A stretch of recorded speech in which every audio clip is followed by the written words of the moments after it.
Okay, so good morning, good afternoon, and good evening, everyone. And I'm Ben from Hong Kong, and I welcome you all to our ACNS YNS webinar today.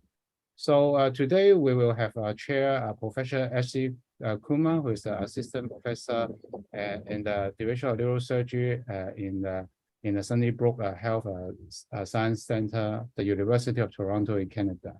And we will have two speakers today. The first speaker is Professor Yoshifumi, who will be talking about his experience in managing subacute hemorrhage in Cambodia. And our second speaker will be from China, Dr. Yan Xishao, who is going to talk about the microsurgical treatment of pica aneurysm based on angio architecture supplemented by HRVW MRI. So today we will have two discussants, Professor Alexander and also Professor Prasad. And alongside with us to moderate this session, we have Sachin and me, Ben, and also Dr. Atik. So may I hand over? Professor Kato has joined. Professor Kato has joined. Professor Kato. Hi, how are you? Sorry for late. No problem, no problem. Hello, nice to see you, Professor. Hello, Professor. Nice to see you. Nice to see you. Hi. Hi. Sachin, how are you? Again in the car? Yeah, I'm in the car. I'm so sorry. So we've just started. So Okay, please go ahead, please. Okay, sure. We are just introducing we are just about to hand over the section to our chair, Professor Ashley Kumar, to introduce the expert speaker of today. Professor Ashley Kumar, please. Thank you, Dr. Ben. Good morning, good evening, good afternoon, everyone. It's again a pleasure to see everyone here on this webinar forum. My regards to Professor Kato and everyone who has joined today for this webinar. So today we are actually have two very interesting topics and two very experienced speakers between us. Professor Hayashi is going to speak about management plan for subarachnoid hemorrhage in Cambodia.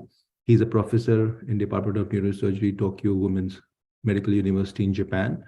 And we would like to start the webinar by inviting him to share his experience. Professor Hayashi.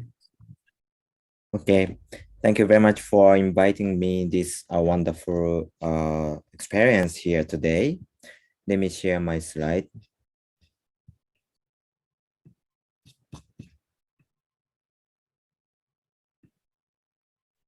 Can you see my slide now? Yes, we can.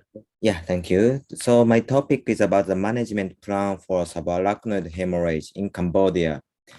So before talking about subarachnoid hemorrhage, let me start some background of my experience why I worked in Cambodia for about 5 years. First, about the medical situation in Cambodia. Maybe some of you already know that Cambodia, the population is 100,600 million populations, a little bit far from Japan, but the problem is that some civil war happened in 1975 and many doctors were killed and the hospital were destroyed. That's because of this disaster, many doctors are lacking, hospitals were lacking, so many people cannot get any medicine in Cambodia so far.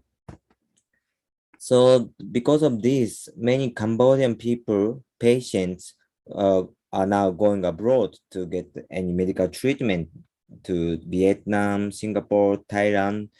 We think it's a problem, so we want to support or help the situation. That's why we try to make a hospital supported from the government from Japan. The name is the Sunrise Japan Hospital. So actually this is a private hospital, and Kitahara Group is one of the private shareholder to support this stakeholder to support this project. And then it's a private, but the government is also supporting. So about the Kitahara group, it is one of the common neurosurgical department in Tokyo. So the number of doctors is around 10. It's not so many numbers, but we cover all areas, including neurosurgery, interventional, or ER, or anything we provide to give a good quality of care. So we cover both neurosurgery and neuro IVR, and then the number of stroke care is actually #1 in Tokyo. So that's why we were chosen to have this project. Then anyway, 2016, we opened the hospital, mainly focusing on the neurosurgery, but also cover general surgery or general internal medicine or ER. So we tried to provide high quality like Japan, and one Japanese specialist neurosurgeon has been stayed since opening. Actually, I was staying there from the beginning until 2020. Neurosurgery equipment is well enough. So in summary so far, so Cambodia situation is not good for neurosurgery before we opened the hospital. So not only subarachnoid hemorrhage, but also many surgical treatment were not provided from local doctors or hospitals. So as an educational hospital, we opened the hospital in Cambodia and tried to educate Cambodian neurosurgeons and to support them. That's a big background of our hospital. Then let me explain about the management plan of subarachnoid hemorrhage in this situation. As you may already know that the subarachnoid hemorrhage is very challenging disease because it's an emergency, it's a serious condition, and also all staff need high trained skills or experience usually. Not only doctors, but also nurses and rehab staff is also important. So it's very challenging. So first, because of this opportunity for me, I summarize a little bit about our result of the quality of subarachnoid hemorrhage. I checked the medical record for these 6 years to check the quality of subarachnoid hemorrhage. Total number of treatment is 59.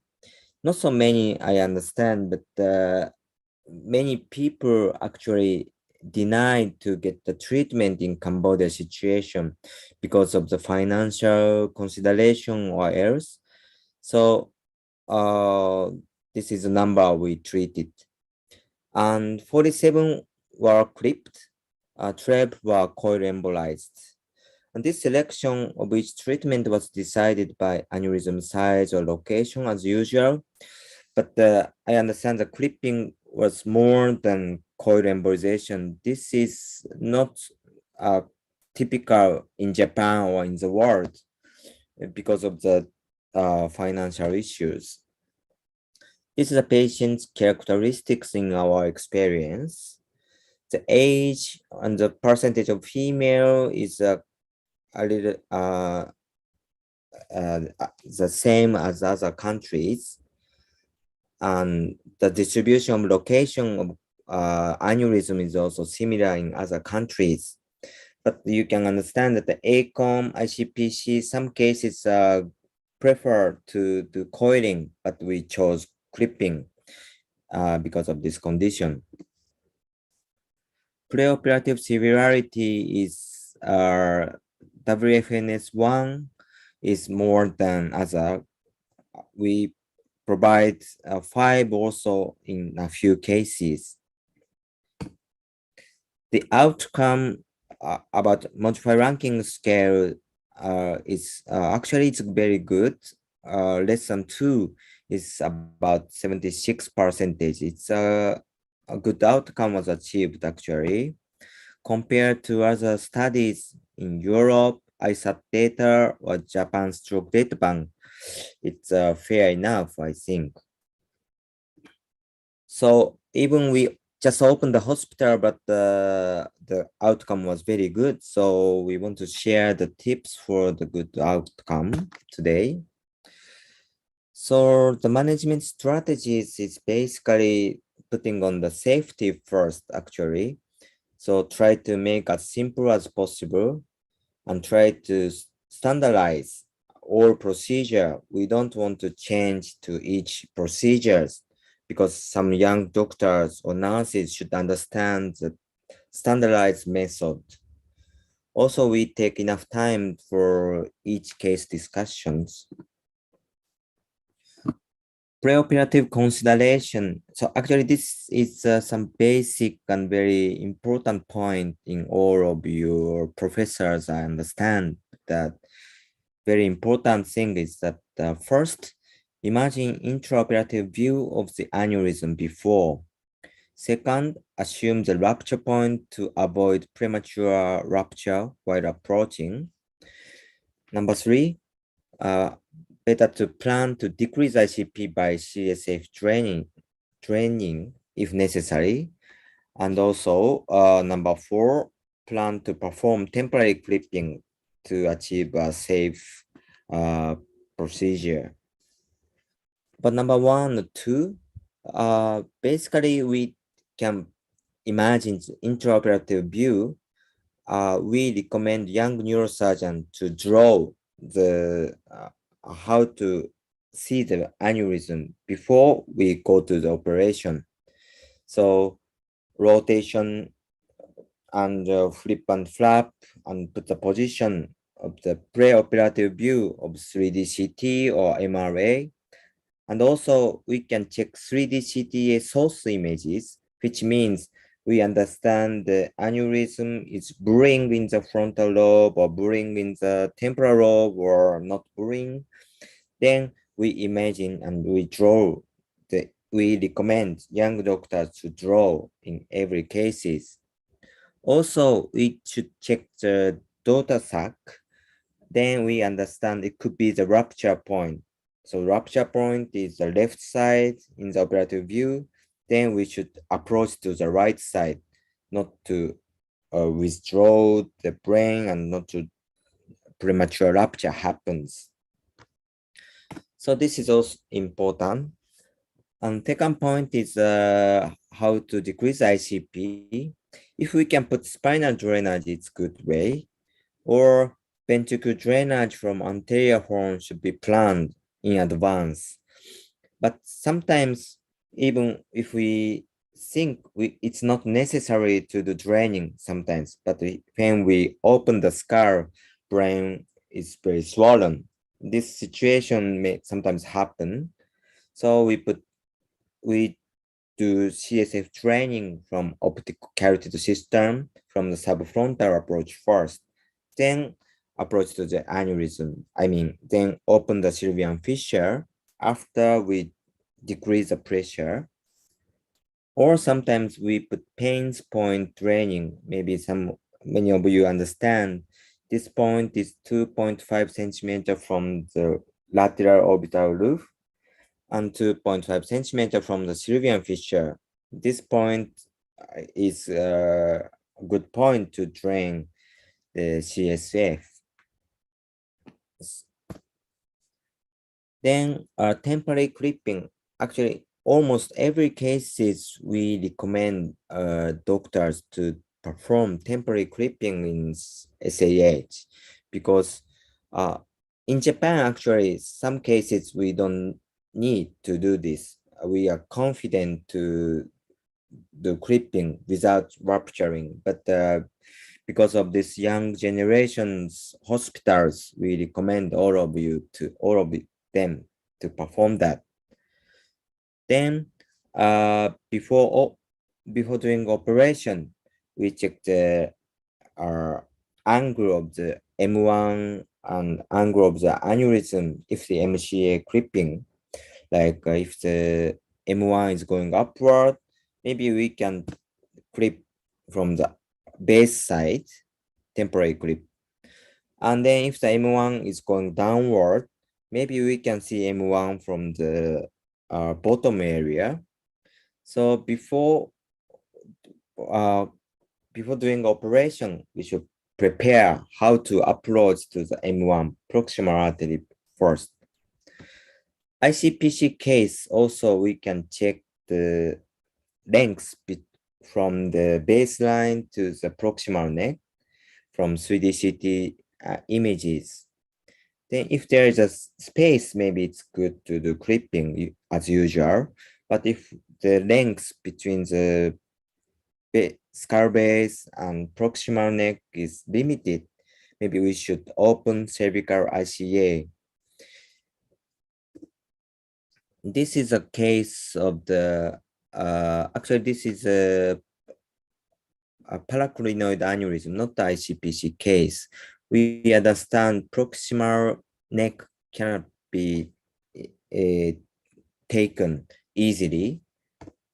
So this case, we open the cervical ICA and we perform suction decompression technique in this case. Then we can see the proximal neck and two ring clip were used for neck clipping. Actually, these patients have some small perforator infarction, but patients went home healthy. Craniotomy is as usual, so I skip a little bit, but try to make standard process. We don't tailor it.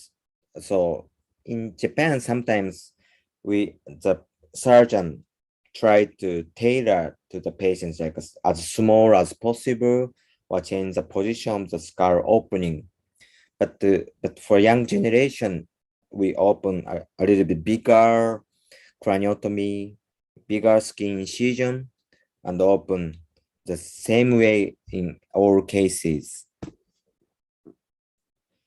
Instrument I prefer to use is when we open the Sylvian fissure, we use needles as a knife.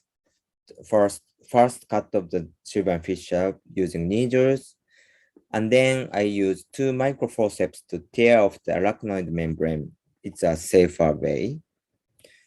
And near the aneurysm, I use both blunt dissector by Dr. Roto model or sharp dissector by Dr. Kamiyama's model is preferable.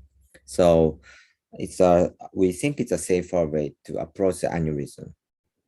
Also, after clipping, in Cambodia situation, both Doppler ultrasound and ICG can be performed to check the surrounding arteries condition and aneurysm conditions. Okay, so let me show some videos from now. This is a MCA right side aneurysm. First, I use a needle knife to cut the first small steps of the arachnoid membrane because it's very safe to cut. Sometimes this cutting injures the Sylvian vein and make a bleeding, but this way is a relatively safer way to open the first Sylvian fissure. Then gradually we approach to the aneurysm, and we recommend assistant to suction or the water irrigation a lot. This is a M1. We understand M1, we can take M1 from this basal side. Then, sorry, this is a sharp dissector. So near the aneurysm, I prefer to use this sharp dissector rather than scissors. Of course, some cases I use scissors, but this can cut a small membrane around the aneurysm, so to make it safer. After that, as I mentioned, temporary clip performed, then surrounding aneurysm area, some blunt dissector used to make a neck area prepare. Let me skip a little bit. So then we use actually 3 clips remove a temporary clip, then finish this clipping. This is a third clip. So try to make it as safe as possible. This is echomanirism ruptures. We perform interhemispheric approach. Let me share a little bit. So this case, so interhemispheric approach is also necessary in some situation. This is the aneurysm, and the right side of the aneurysm was buried in the right frontal lobe. And you can see when we try to retract the aneurysm, the rupture happened in this case. Yeah. Actually, I didn't do temporary clip in this situation. So massive rupture happened. But I announced an assistant to prepare suction because it may happen, the premature rupture. So you can see that I cannot see clearly around the neck, but the assistant, young neurosurgeon, suction very well about the SAH. Then I can clip and stop bleeding.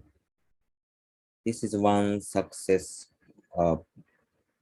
cases. Finally, we use 3 clips and then finish the operation. So good operation. Not only surgery, ICU management is very important, as you know. This is a typical case, grade 4 SAH, 70 years old male with hydrocephalus. We performed clipping also. Clipping surgery is good, but because of fever, by meningitis, hydrocephalus may happen. So during ICU, we do 2 times rapid intubation.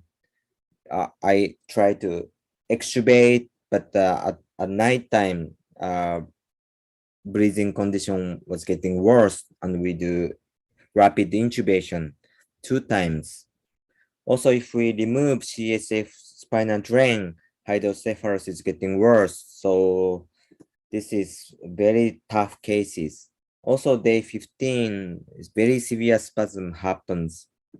But one by one, we try to do our best to overcome this situation. And finally, on day 37, the patients can walk like this and can discharge home. Actually, again, this is very rare in Cambodia. Not many doctors or nurses didn't understand that the subarachnoid hemorrhage is treatable.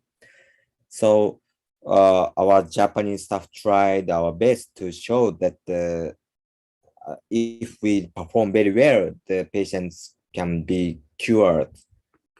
So this is a good experience for us. So again, case discussion one by one is very important.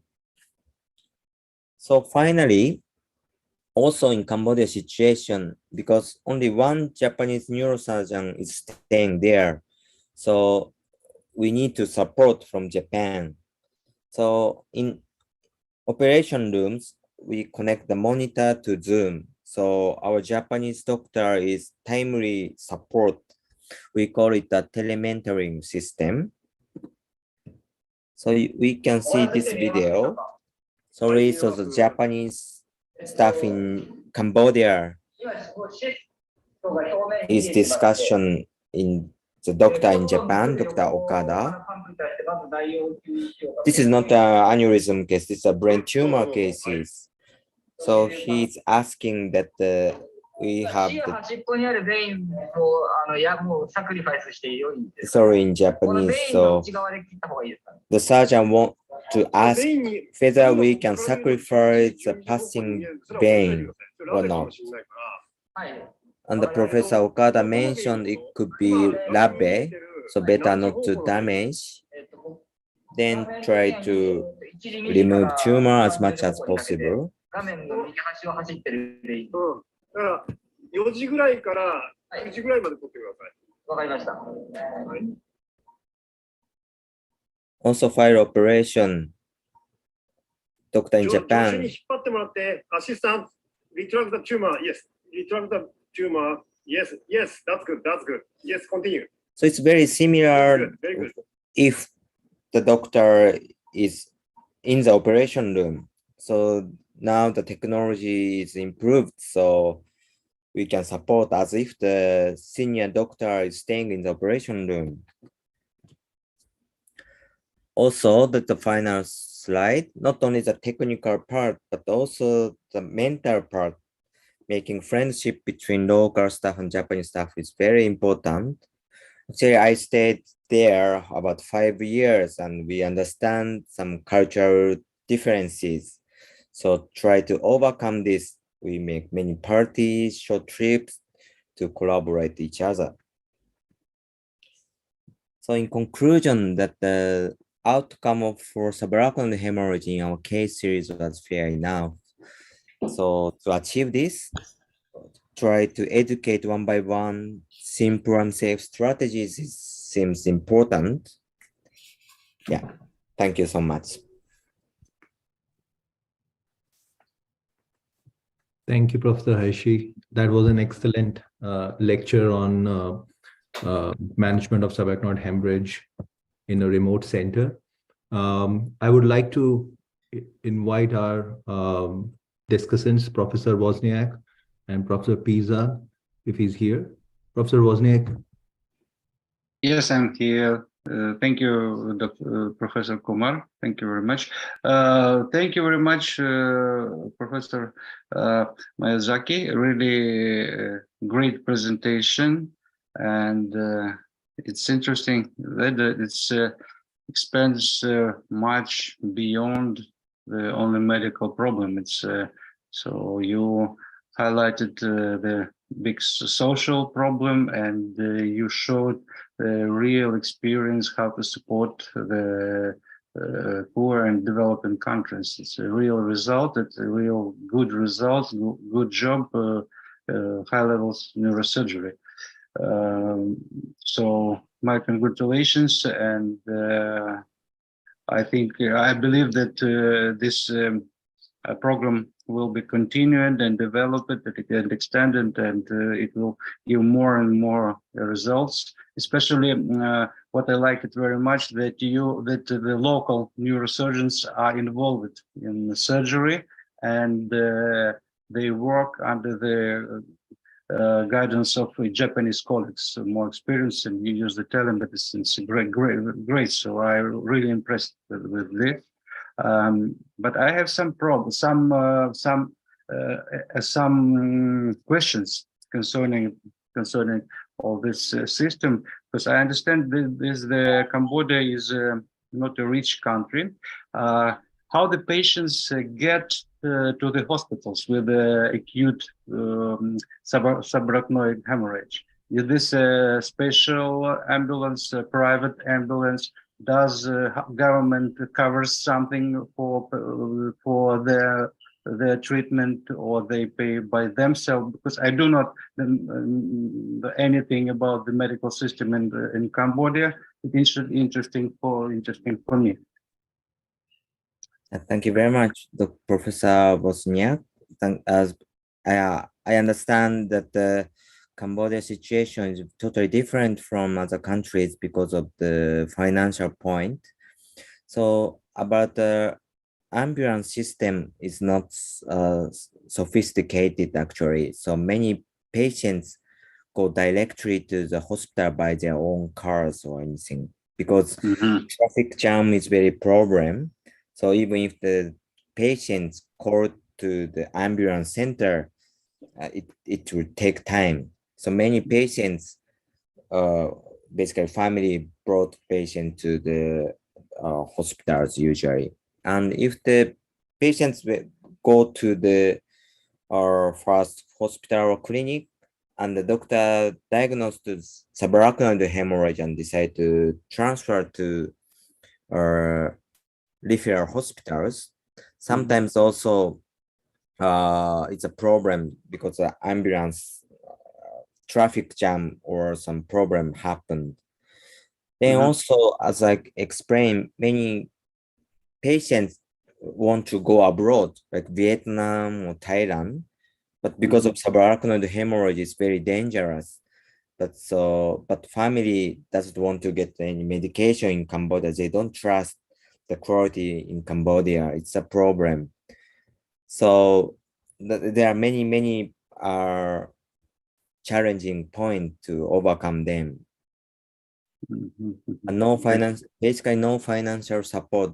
The patient or family have to pay 100% in the public hospital or private hospital also. Anywhere in public and then also in public also. Yes, so there is not a governmental support for the stroke patients. Right, they support only the basic area. So some special surgery, CT, MRI, the patients have to pay. I see.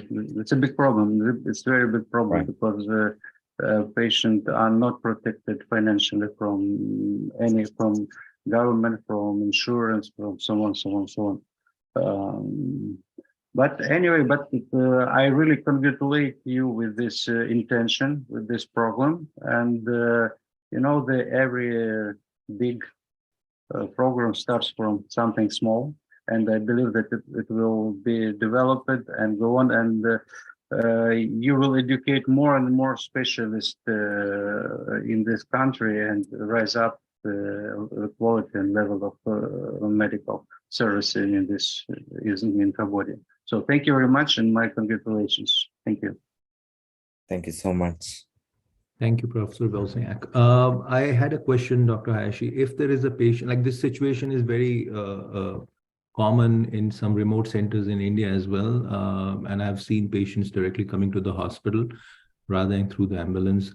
I just wanted to ask, like, how do you manage the financial discussions with the family, especially if you're doing an endovascular procedure, for example, or a procedure where, they are affording and they want to do the neurointerventional treatment for the aneurysm. How you discuss that strategy? Yeah, thank you so much. So yeah, we need to explain the pricing in advance, of course. And first, we try to set the price as low as possible. But even though especially intervention is very high, the coil or every device is very expensive. So we try to explain how important it is and try to persuade them that we are confident to save them. Of course, we cannot guarantee, but try to persuade. But also for the very poor patients, we have some charity fund from the benefit of the hospital or other activity of the hospital. We make some budget to support the poor people, and we can provide some discount of the price. And also we negotiate the company of the clipping company or coil company to try to install these devices because of Cambodia situation. So please ask to understand, and then we use this discount device in some situations. But it's not enough, I understand. Yeah. Yeah. Thank you so much. And in terms of your support or the young neurosurgeons who you are training, do you have young neurosurgeons who are training with you, or you have only one, like, few consultants who have been operating with you for a long period of time? Thank you. Now it's 5 young neurosurgeons working in my hospital. And one senior doctor is now actually 6 years experience now. So now he is practicing about microsurgery already. In some easy cases, he can clip now. For the brain tumor, it's also very good technique. And other 4 doctors is also on the training about that. So we can do education in my staff. And also Other than our staffs are the public hospital doctors, we try to have some educational seminar to explain or educate them, and we try to collaborate them in the education area now.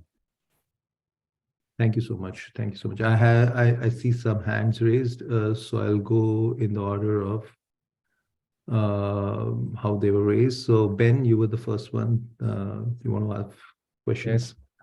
Thank you, Professor Kumar. And what I want to ask, yeah, you just mentioned about the cost, which is one of my questions, and and that's the problem that I think we should consider when we try to explain the cost to the patient, and this may indicate the choice of the surgery. And my question is that because not so many patients will choose a coil ring due to the cost. So do you have difficulty in getting those coils and stents in emergency setting because the stocks may not be available readily?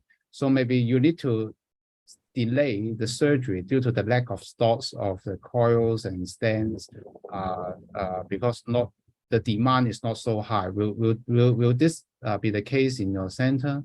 My second question is about the use of the telemedicine. I think this is a very useful technique. And in your center, do you use a 4G or 5G for the instant communication? And how about in those endovascular cases? Is it possible that you still use the telemedicine to get guidance from overseas experts? And that's my question. And thank you so much. Thank you so much, Dr. Ben. First question about the stock about the device. Yeah, we try not to wait to do coiling. So our hospital have the stock, but the number of stock is very limited because not so many patients is coming. So we have to choose each coils stocks, but try to choose longer coils than shorter coils. So we have to reduce the use of coil packing. But so the technique is sometimes different, but we try to do in the same day when patients arrive. And about the telemedicine for vascular, yeah, we perform that, but some situation is very difficult. So very difficult case or very severe cases, actually our visiting doctor from Japan go there to support them. So try them to wait a few days, 2 to 3 days basically, to arrange our schedules. So only the ventricular drainage and try to control the blood pressure not to re-rupture. Then the supporting doctor will arrive there. In some situation in subarachnoid hemorrhage or huge AVM cases. Yeah. Thank you so much. Thank you. Thank you, Dr. Ben. Next one is Dr. Atiq Islam. Yeah, thank you, Dr. Hayashi, for your brilliant trying and to develop neurosurgery in your country. Two simple question. You have mentioned that in some cases you use lumbar drain to slug the brain. Do you think that before opening the dura, putting a lumbar drain may sometimes cause re-rupture of the aneurysm, and it may create a devastating situation? And my second question is that you use two forceps technique to opening the sylvian fissure. And when you have a good microscope, do you think that rather sharp dissection by micro scissor is a better option rather to forceps technique? Thank you. Yeah, thank you so much. Yeah, so about the first question, that the spinal drain before clipping, yeah, I understand some situation because of this stimulation of the pain causes rupture. So it depends, but if the WFNS grade 1 and seems very good condition, anesthesia can control well of the pain with the spinal drain. But actually, we don't have any problem about that. And the drainage, we don't open the drain before anesthesia happen and before opening the skull. After open the skull, drain 10 cc or 20 cc, and try to reduce the pressure, then open the dura from the skull. And about the technique, so maybe my experience was not good, but we do scissors technique, sharp dissection, basically. We try to open the Sylvian fissure by scissors, sharp dissection. But around the aneurysm, sometimes scissor control is needs some skill for younger generation. In that situation, we try to explain the dissector techniques for that. Yeah, thank you very much. Thank you. Dr. Harikiran? Thank you, Professor. Excellent work in Cambodia. Great effort. And the concept of telemedicine is very nice. Probably I too will use it sometime.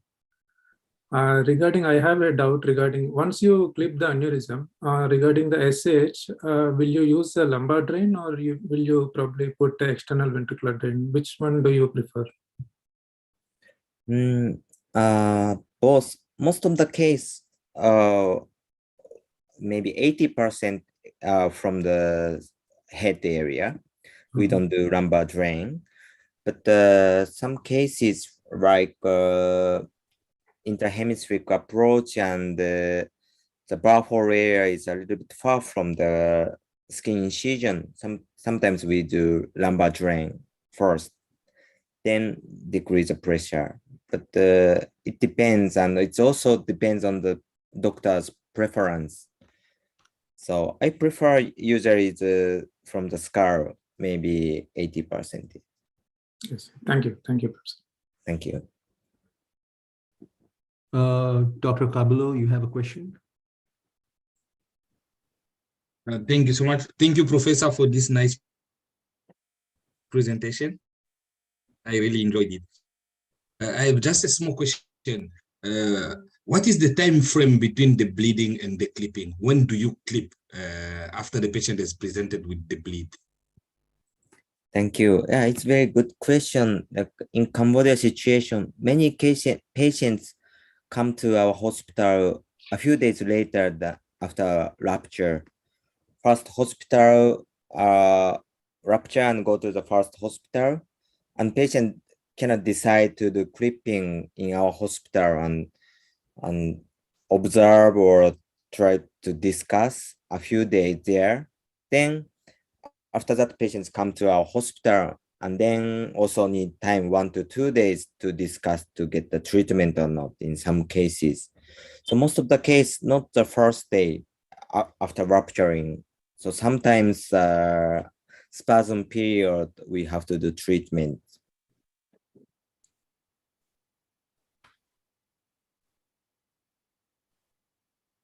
Thank you so much, Professor Aishi. Dr. Rahman, you have a hand raised. Thank you, Professor Hayase, for your brilliant work at Cambodia. I would like to ask you, in case of ruptured aneurysm, do you perforate the lamina terminalis after clipping? And another question is, how do you manage postoperative vasospasm in your center? Thank you. Yeah, it depends. So if SAH is very dense, we open the lamina terminalis after clipping or before clipping. For ACOM or sometimes ICPC cases also to decrease subarachnoid hemorrhage or CSF flow improving. But it depends. So if the SH is not so dense, we don't open regularly. And sorry, the second questions, can you explain again? How do you manage post-operative vasospasm syndrome? Thank you. Spasm management is a little limited in Cambodia because some medications is very expensive and not so in Cambodia we use a calcium channel blocker infusion, try managing the volume, not to dehydrate it. Sometimes if the blood pressure decreases and spasm symptoms happen, we try to increase the blood pressure. Sometimes noradrenaline is infusing. And also sometimes we use silostazole taking. In Japan, it's common, not the world standard, but try to reduce the spasm as much as possible. Basically, that's all. We don't use as a medicine. Thank you. Thank you so much, Professor Aishi. I'd also like to invite Professor Kato for her comments, because this is an excellent philanthropic approach which Japan has taken to train young surgeons in Cambodia. Professor Kato. Thank you very much. Hi, Sensei, konbanwa. Konbanwa. So you're in Cambodia now or in Tokyo? Now in Tokyo, and tomorrow I go Cambodia. Back to Cambodia, okay. So I visited his place maybe 4 or 5 years back with my team. So I learned at the time. So that he taught the nurses or medical staff what is several the vessel itself. So we together create the vessels. This one is ACA, this is MCA. That is very primitive standard, I think. So I think maybe, I don't know, how long you can take care of the subarachnoid hemorrhage patient, till the 2 weeks or much shorter than that? And I want to know the result, the patient's prognosis. Yeah, 2 weeks. We take care during the spasm period in the hospitals like Japan. And the result is good. Sometimes spasm happen day 13 or day 14 as usual. So we persuade patient's family to stay, because I understand because of the financially they want to go home earlier, but we try to explain about that. And the result of spasm, I think it's about 20 or 30%. So similar to the situation in Japan, but a little bit higher than Japan, it could be. But many patients is in the average 5 years younger than Japan, and many patients can recover very well after spasm. So I think this is, we don't have to use much expensive medicine for spasm prevention in Cambodia situations. Maybe in the future, maybe we can support the Cambodia country again. So maybe the more frequent communication, either real or some hybrid sometimes, or hands-on. Maybe we can send by such kind of virtual. Yeah, thank you. So let's collaborate together. So not only our hospital or our group is enough. So maybe or Japan or from India or other countries also better to support each other, to collaborate together to support them. Yeah, thank you very much. All the best. Thank you very much. I see Dr. Sachin has raised his hand. Dr. Sachin. Am I audible? Yes, you are. Okay, so I'm traveling. I don't know whether you'll be able to see me or not. So I've been to Cambodia with Professor Yoko Kato, I think around 6 years ago. It's a beautiful country with some financial problem, and they're trying to set up, improve their medical system. But I just wanted to congratulate Professor Yoshifumi for his contribution to train the young neurosurgeon there and what he's doing is definitely a very divine work. And definitely we can collaborate more in terms of training the young neurosurgeon. I wanted to ask him that end of this month, end of July, we have a World Young Neurosurgeon Congress in Indonesia. So if he can, I'll share the details along with him on mail. And if he can encourage some Cambodian young neurosurgeon to come and participate in the Indonesian World Young Neurosurgeon Congress, it will be a great opportunity for them to learn new things because it's full of many workshops. Thank you very much. Congratulations, Doctor. Thank you very much, Dr. Sachin. Just one last question I'd like to ask is the training program for neurosurgery residents. Is there any training program in maybe public hospitals there where they're getting trained? And how many residents usually they will take if you can? Yes, there is a training program in the public groups. So public hospital collaborate together with the university and do some training. Every year, some year, 1 doctors only, some years 5 doctors try to do training. But the problem is this training program is supported by French government. So it depends on the French government or French hospitals conditions sometimes.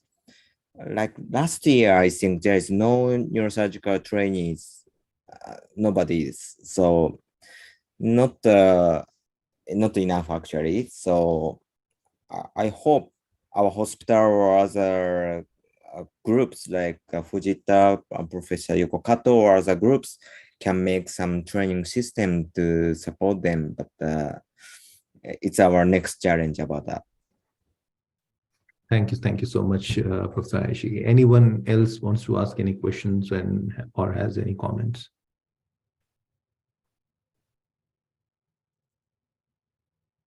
Okay. If not, thank you so much, Professor Hayashi. That was an excellent insight into what you're doing in Cambodia. And as everyone said, I'd like to congratulate as well.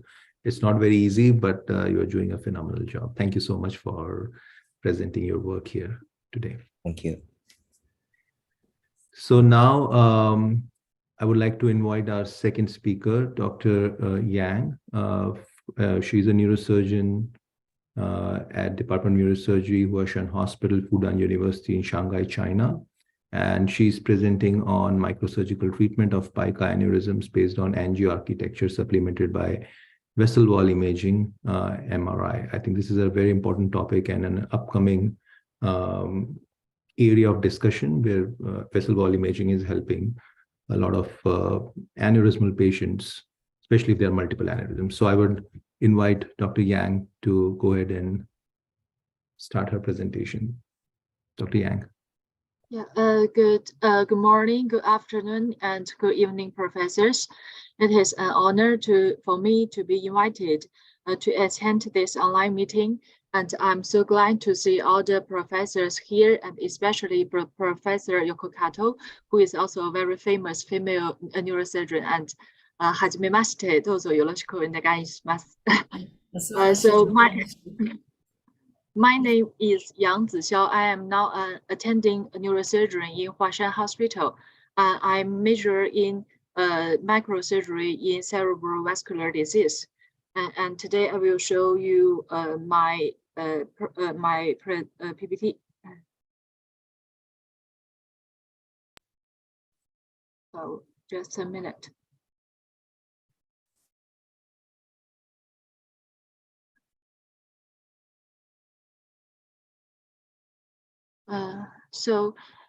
Today my topic is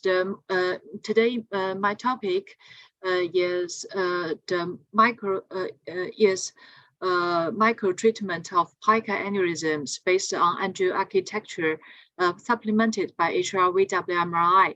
It is a teamwork with Professor Song and Professor Zhu, and also thanks a lot for my supervisor, Professor Mao. Wait a minute. In 2019, our group first proposed validation of wall enhancement as a new imaging biomarker of unruptured aneurysms. As the co-first author, our papers was published on stroke.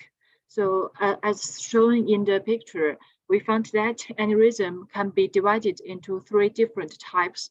As shown in the picture A, some aneurysm presented with negative enhancement in the HRVW MRI.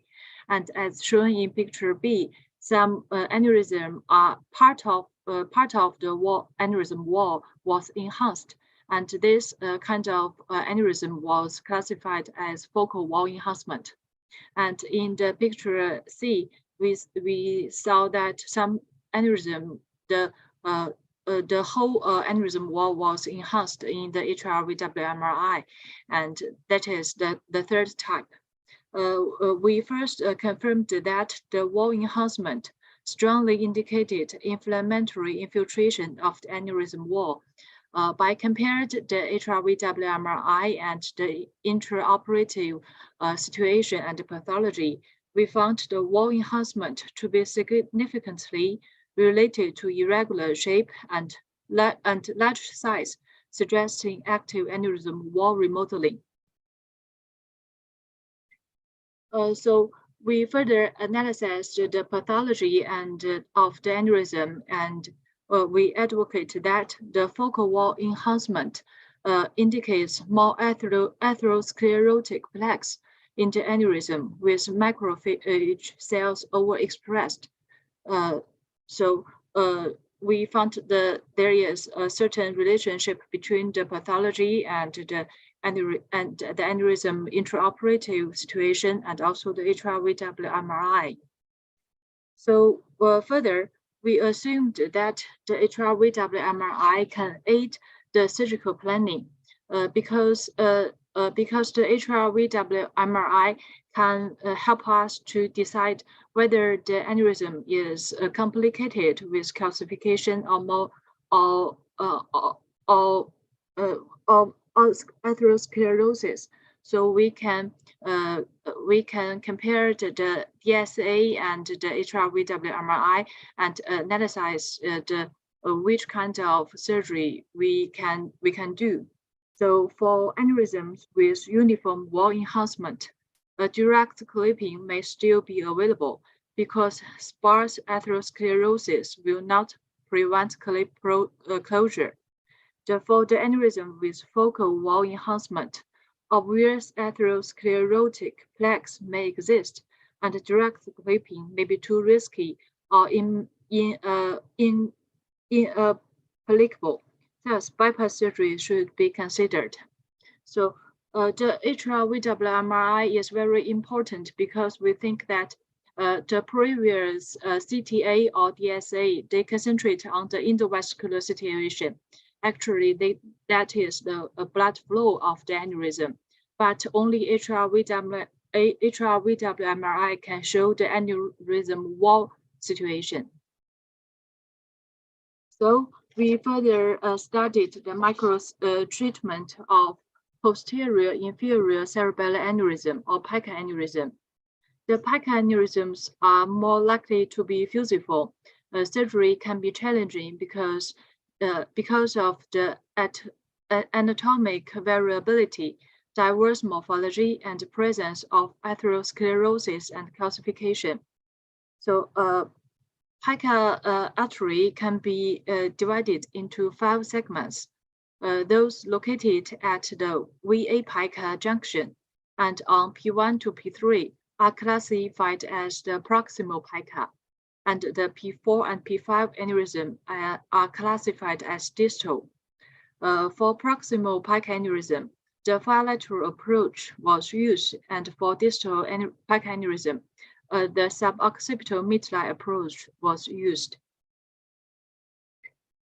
The surgical strategy of PICA aneurysm consists of aneurysm direct clipping and diverse bypass, such as the OA PICA, PICA VA, and the PICA bypass.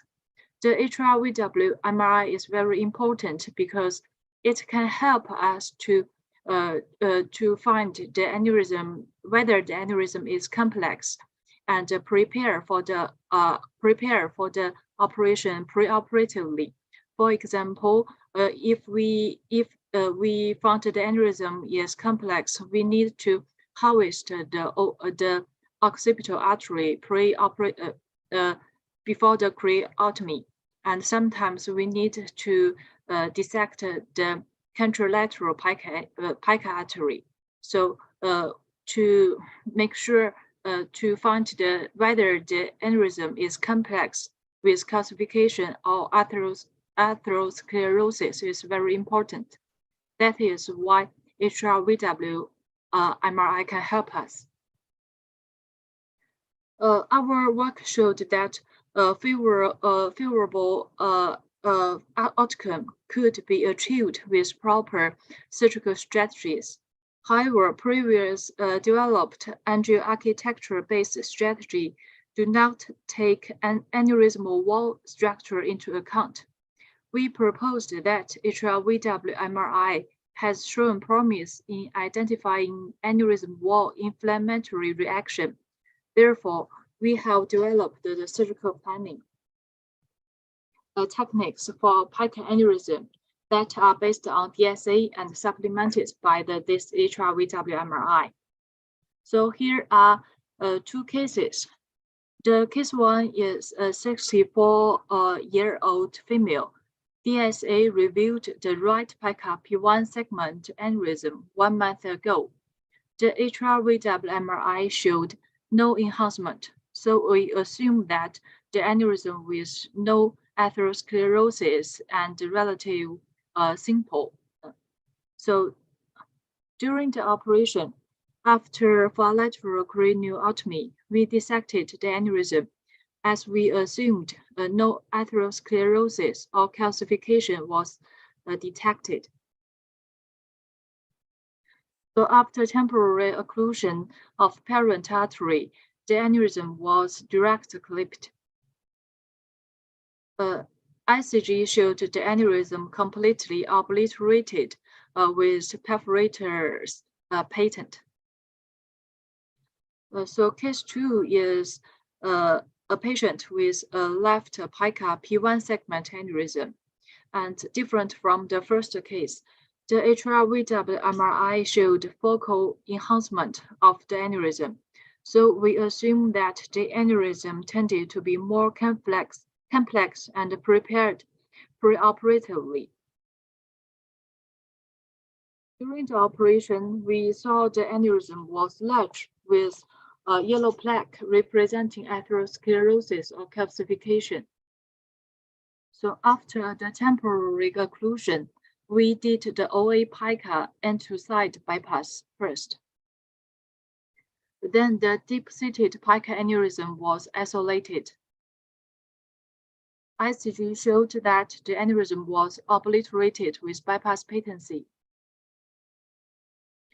So since 2016, we have used the HRVW MRI in the preoperative evaluation as a pilot study. The focal wall enhancement has been verified as a promising radiological marker of atherosclerotic plaque formation unfavorable for clipping. So when we find the aneurysm with focal wall enhancement, we will prepare for the bypass surgery. This is an example. The individualized surgical treatment of pica aneurysm can achieve good result. Although DSA remains the gold standard for aneurysm, it does not provide the aneurysmal wall structure that HRVW MRI does. This finding has encouraged us to include HRVW MRI in the future surgical planning. Also, our operative radio articles was published, and you can see it on the internet. So in conclusion, we found that HRVW MRI enhancement figures may represent inflammation status. favorable outcomes were achieved in a complex PEC aneurysm. Atrial VWMRI enhancement can predict aneurysmal wall assessment as a supplement of DSA, which can only present endovascular situation. And atrial VWMRI assessment may be used as a promising technique in complex aneurysm and bypass surgery. So all the neurosurgery operations presented here is teamwork. And thanks a lot for Professor Mao, Professor Zhu, and Professor Song. And also thank you for all your attention. So that's all. Thank you.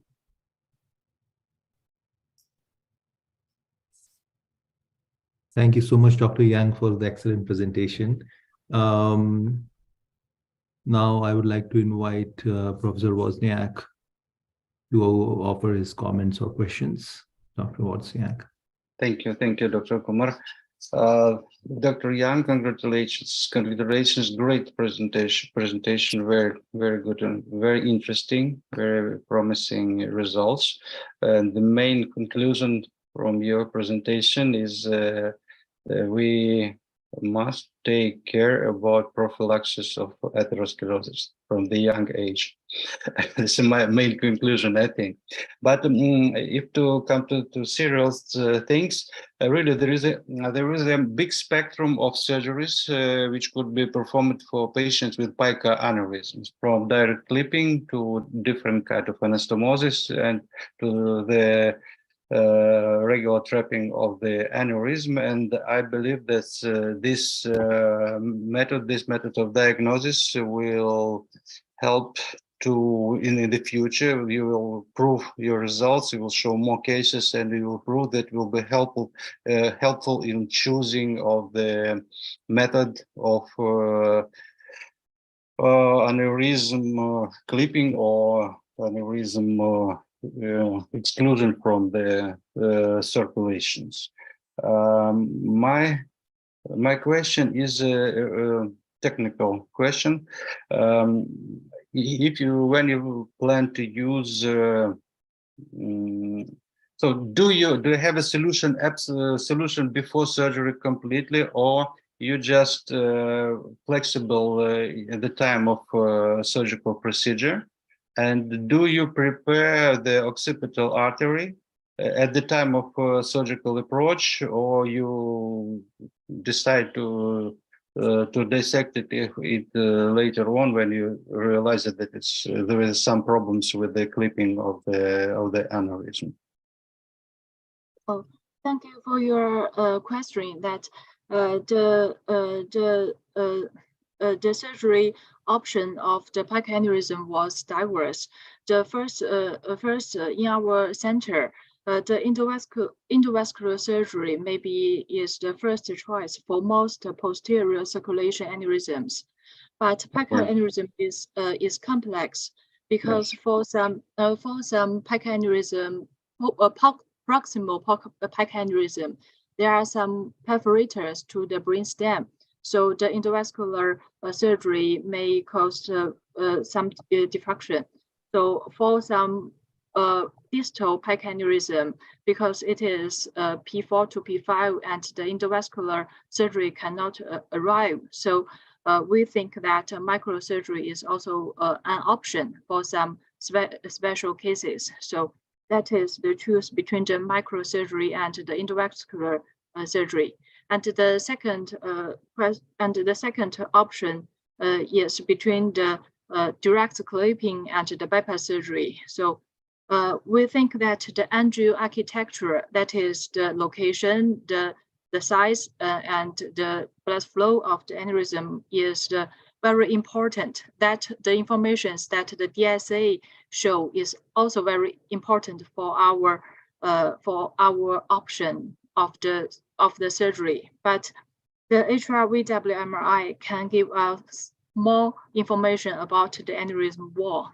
So if the aneurysms have the similar size and the similar location, such as the proximal pica aneurysm, but some aneurysm with the wall enhancement, they may have the calcification or atherosclerosis.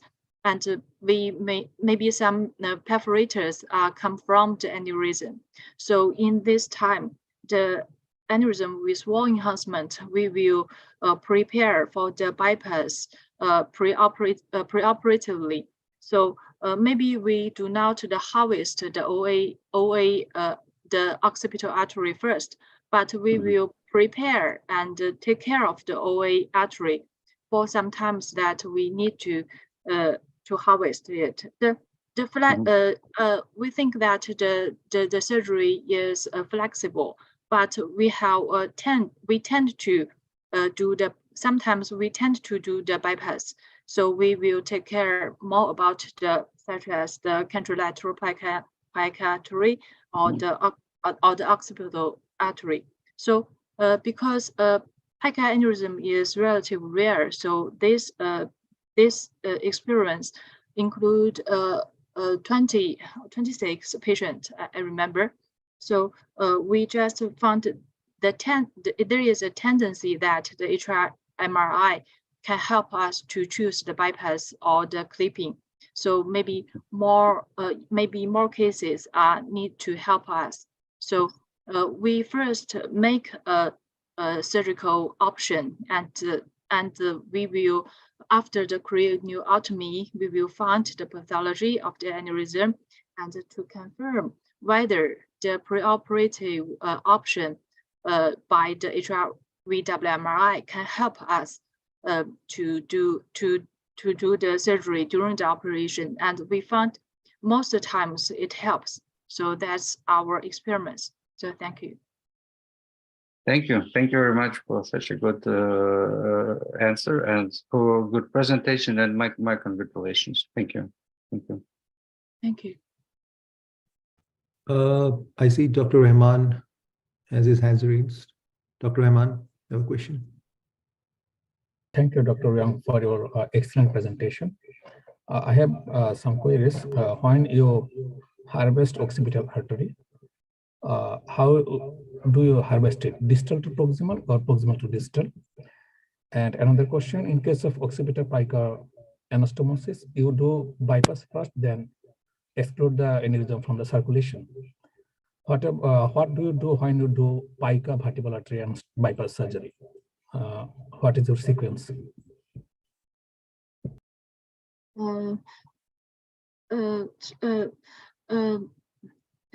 Your question is that how to choose the bypass option, or I didn't get the word. How do you choose bypass options, and what is the sequence in case of plica vertebral artery? So as the aneurysms in other locations, for us, there are two different bypass. The first is the IC bypass. The second is the EC bypass. So for most aneurysm, the IC bypass was more proper because it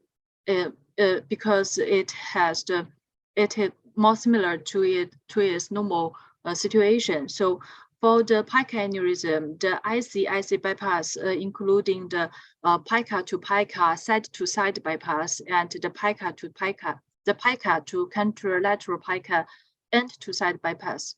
So for the situation that the aneurysm, so the contralateral aneurysm was long enough, or the lateral and the contralateral plica are not far away from each other. So that time we can use the plica to plica bypass. So that is the IC bypass. But sometimes the contralateral plica is difficult to harvest, or sometimes it is not strong enough for the bypass.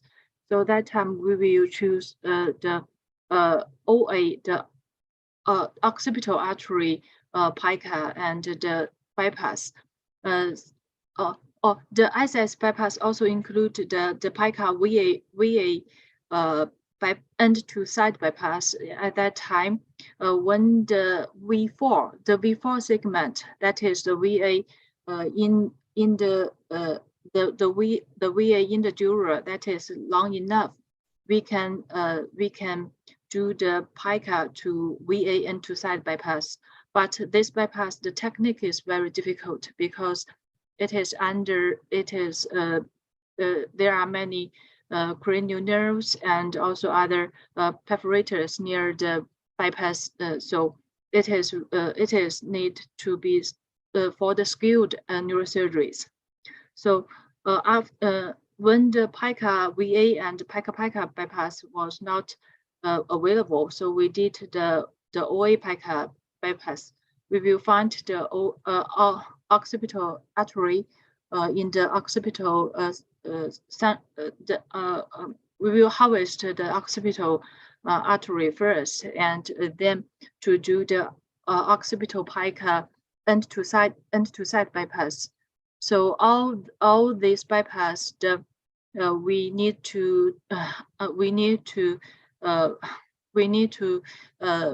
first to make the bypass to make the bypass patency and to isolate the aneurysm. So because there are so many perforators from the proximal PICA to the brain stem, so the bypass is very important to prevent the dysfunction. So in this time, the aneurysm cannot be simply isolated because the perforators are still very important. Thank you very much. Dr. Dilshad? Yes. Good evening, everybody. Good evening, Ashish and Sakata, everybody. Congratulations, Dr. Yang, for this interesting and very beneficial presentation regarding the investigation of vessel lumen and secondary complications. My question is, the method you name, the vessel wall, high resolution vessel wall imaging study, is it what we usually investigate during the MRI, like cube or TOF sequences, or this is something very different from this? It should be acquired from radiologists as an auxiliary method of investigation, or it is inbuilt in the usual MRI softwares? Yeah, for the 𝑣𝒂𝒏 MRI, it is an MRI with high resolution, and it is also the machine is as the normal MRI, but the sequence we did after to analyze the aneurysm was a little bit different. So it can show the aneurysm wall more, can show the aneurysm wall, and also sometimes it was used for before the CEA, because it is a method to analyze the aneurysm wall. So for bypass surgery and other CEA surgeries that we need to seizure the aneurysm wall, that it is a good method to find whether the aneurysm wall is have a good situation or has some calcification.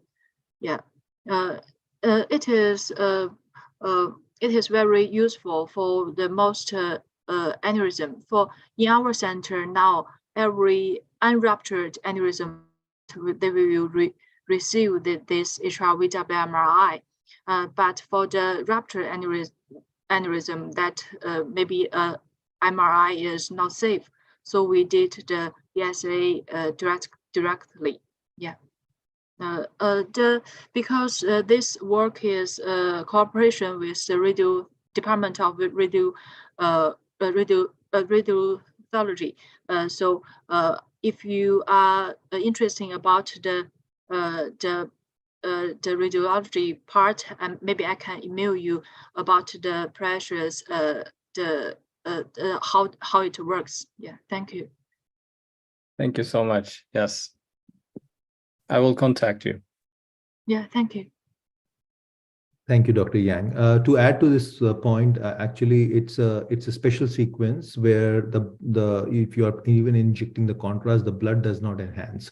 So the blood remains black, you can see, and the only wall picks up the contrast. So you can see what are the areas of the aneurysm which are enhancing. That's how it's different from the regular contrast imaging, because everything else will flow and you'll not be able to differentiate between wall enhancement. So I think it's a special sequence.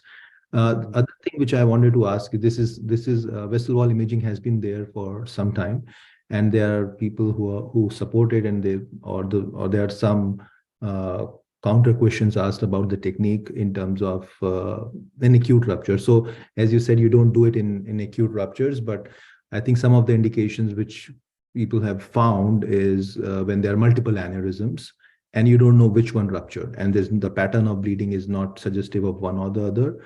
Sometimes a vessel wall enhancement may show you an acute stage of inflammation.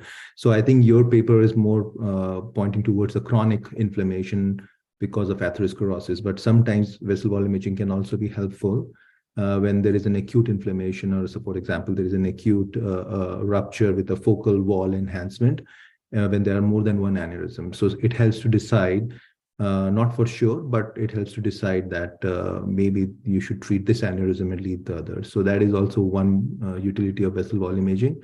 The problem with vessel wall imaging comes when there is a patchy enhancement. So I wanted to ask you, so for example, have there been any cases where you have seen very less enhancement for many reasons, but when you actually operated, you saw that, okay, this is an atherosclerotic neck? There have been some cases like these or not? In our study, that we classified aneurysm to 3 different types, with the negative enhancement, the focal enhancement, and the total enhancement. In our experiments, we didn't because there is some cases that during the operation we can only see one side of the aneurysm, because the contralateral side maybe is difficult to find during the operation, and sometimes we cut some of the aneurysm wall in our experiments, but not every aneurysm can be cut because for the safety of the patient. So in our experiments that we found the HRV MRI, it is very precious. Most patients with the negative enhancement, that they show that the aneurysm wall is very thin and it is red, and no obvious yellow atherosclerotic plaque are shown in the aneurysm. But there is also a very interesting question, that is aneurysm with negative enhancement, because they do not have the atherosclerosis or calcification. Are they pretended to be rupture, or they are not tend to rupture? That is very interesting, because at the first we think that the aneurysm with the enhancement, because there are atherosclerosis, there are more plaques, and we think that those with enhancement, they tend to be rupture, have the high risk. But actually we found that the negative one, because during operation we can see the aneurysm wall was very thin and red. So sometimes maybe this kind of aneurysm, they have the high risk. So this experiment is still under study now. And there is also very interesting thing we found during the operation, is that we classified the aneurysm into 3 types, and the second type, the focal wall enhancement, this type have the most high risk of rupture, because the blood flow and pressure on the aneurysm wall, they are different. Sometimes they have some some places they have the plaque, but other places it is very thin. So we assume that this kind of aneurysm tend to have the high risk of rupture until now, we think. So because we classified the aneurysm into the 3 types, if we just into 2 types, the negative or the enhancement, that it is not very precious. But after we classified it into 3 different types, we think the most intraoperative situation that are similar to the HRVW-MRI. So that's my answer.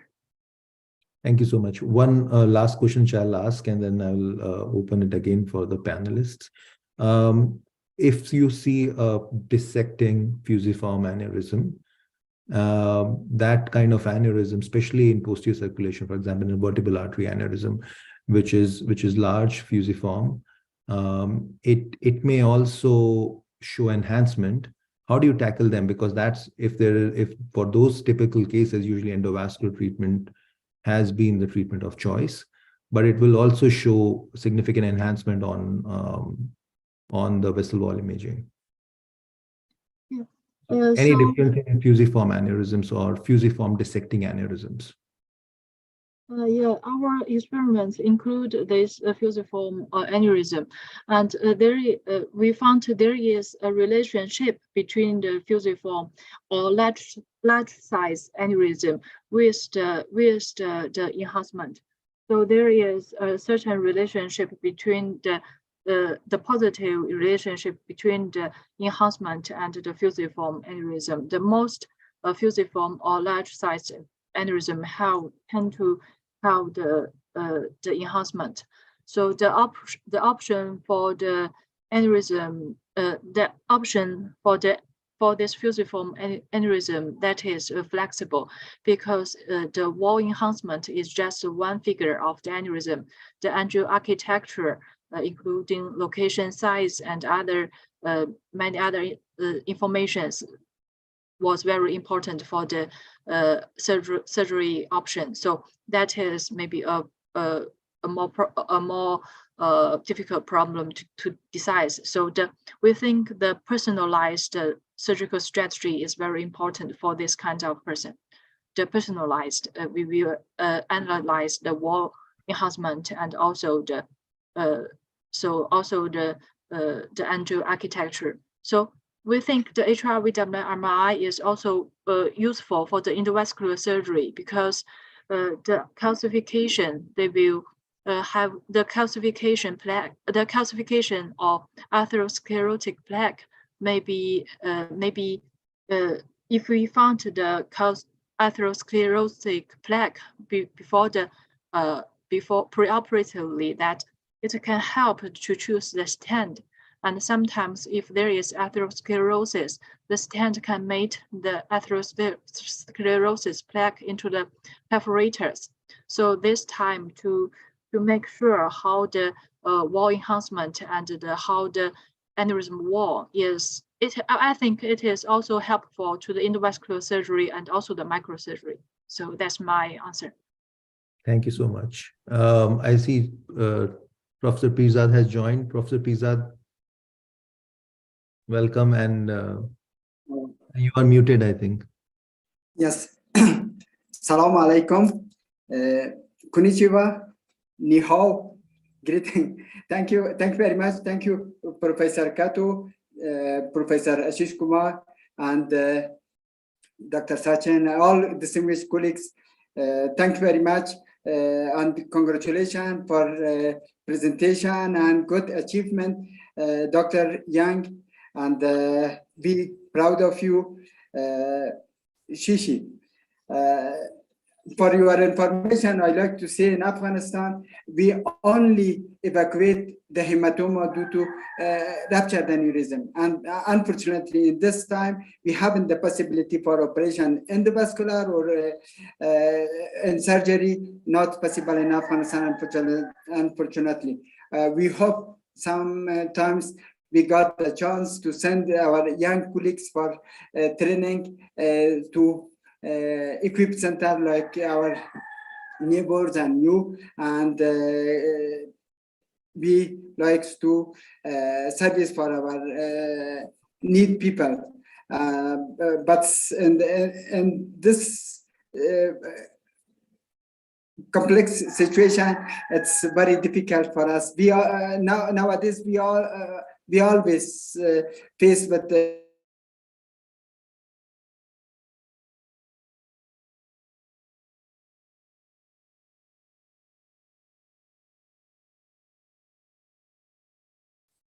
I think there is some network issue. Professor Kato, I think you're muted. Yeah, Dr. Yan, thank you very much for your wonderful talk. Just I want to ask maybe some relation about wall enhancement is come from the vasovasorizing. So sometimes if the aneurysm, such type of the dissecting or large type, have such kind of the vasovasorum, that is the nutrition of the aneurysm wall itself. So it makes a wall thickening.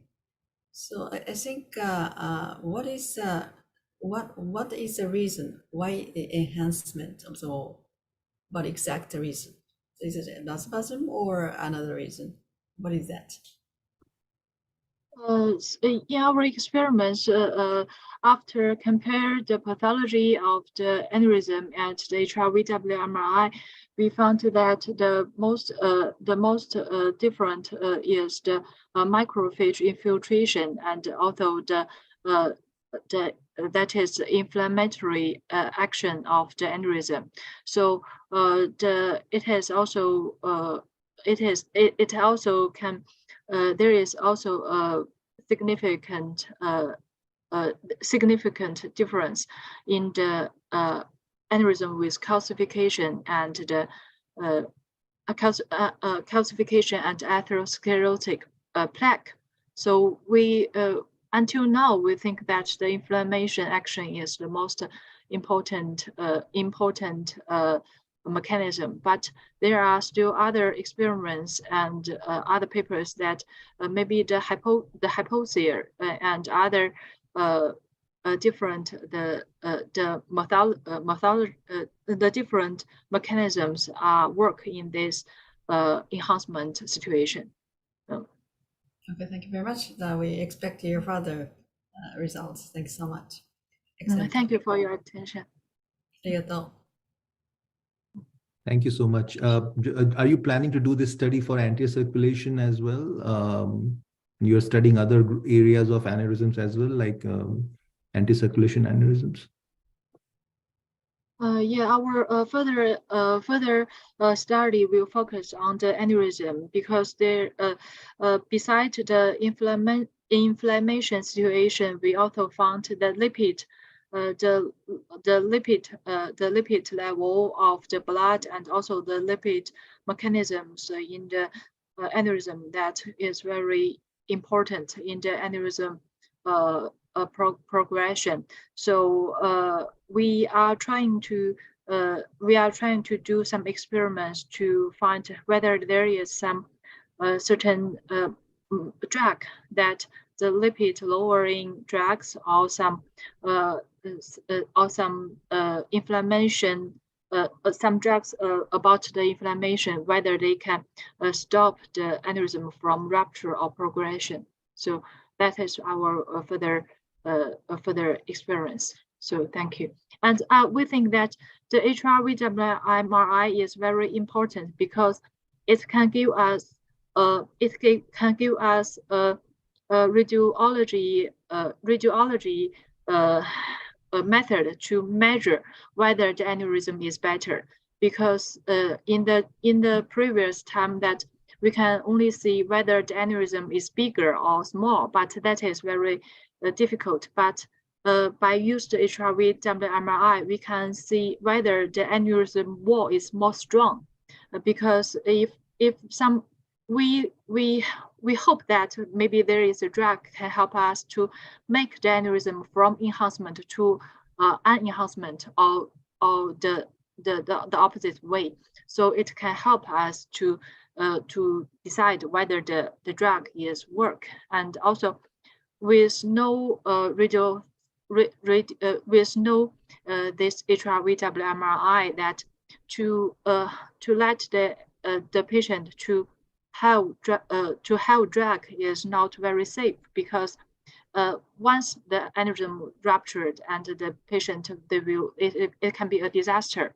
So only when we have some radiologic method to help us to find the aneurysm rupture risk, to evaluate the aneurysm rupture risk. So with this help, we can find some drugs to help the patient.